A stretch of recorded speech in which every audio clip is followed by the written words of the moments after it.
Hello, Steve White, Steve Arts A9. Well, I wanted to talk about the whole Master Universe Transformers crossover line again because I couldn't quite process all of that in the video, and there's been a lot of videos since people talking about it, scratching their heads, just confused about what we're seeing and why we're seeing it. It doesn't make any sense. It just seems to be a cash grab. It just seems to be, hey, why don't we just put these two brands together and all the people who like those brands will buy the toys? It's not that easy. It has to work. Thundercats and Master Universe work. They're amazing. They should have been, they've been begging for, a crossover for decades.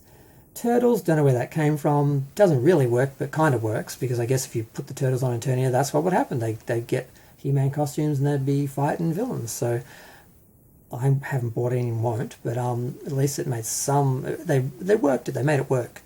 But yeah, this is just, it doesn't make any sense. Like that, why are these Master Universe figures just cosplaying as Transformers figures? It doesn't make any sense. Now, if, for example, parts of them transformed, that would make sense. Like we know there's this technovirus that affects a lot of the animals, so you get these vehicles that are part animal and part machine and stuff like that.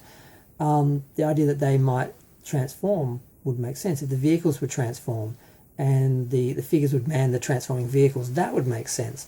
If, like you had a villain and his arm transformed into a weapon, that would make sense.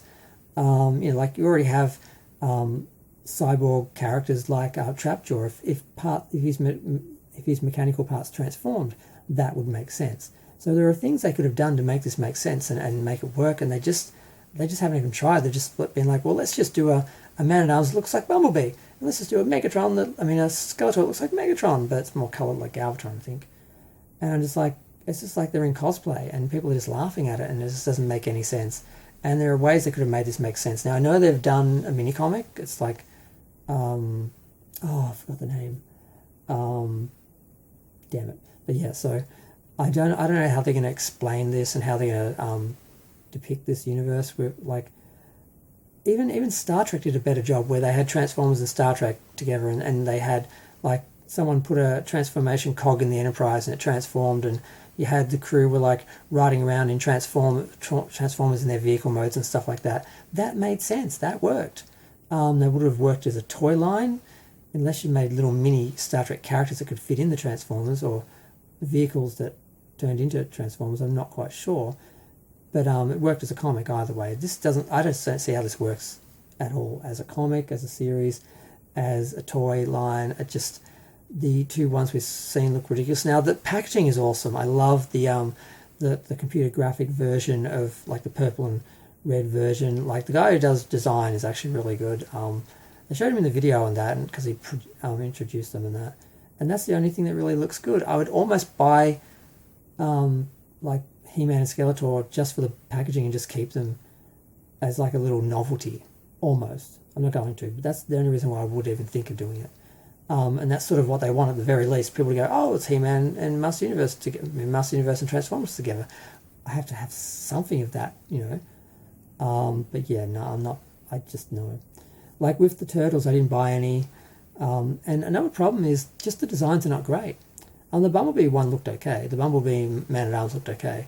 But some of the designs they've done haven't been great. A lot of them have, though. A lot of the Snake Man have looked really good. But with these Transform ones, no. And with the Revolution ones, a lot of the costumes and outfits for those figures looked awful. The original designs were just classic. Simple, they worked.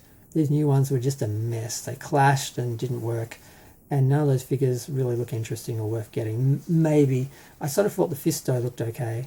And the Geldor and Orko pack was kind of cute. And that's about it. The rest just, they didn't do a good job with the new designs.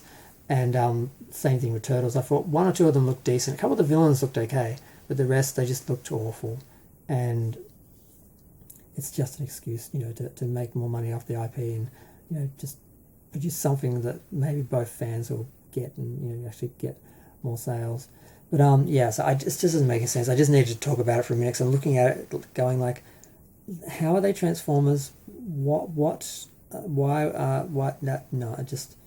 I can see ways it could work or be interesting, but they don't seem to have explored any of them from what I can see. I just had to talk about that for a minute. I think that's it. Feel free to share, like, comment, subscribe. Let me know what you think of this. Maybe go to the channel, look for some videos, ding the bell so you see ones that come up if you're interested in them, because YouTube is not going to share anything like that. They don't really care about small content creators anymore.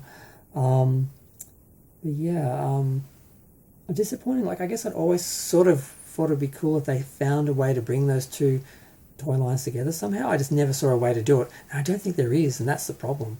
And they've just done it anyway.